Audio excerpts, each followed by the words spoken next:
আমি আবার চলে আসলাম তোমাদেরকে রেসিপি দেখাবার জন্য।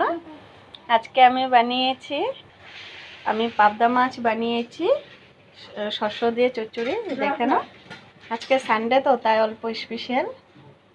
আমি ডাল দিয়ে এটা চাল কুমড় বানিয়েছি ভাজি। দেখে নাও, চাল কুমড়ের ডালটা আর মসুর ডাল দিয়ে এটা আমি বানিয়েছি।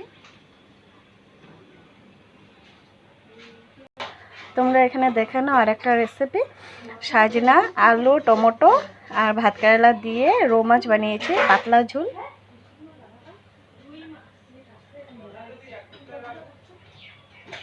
রুই মাছ বলে এটাকে, দেখেছো?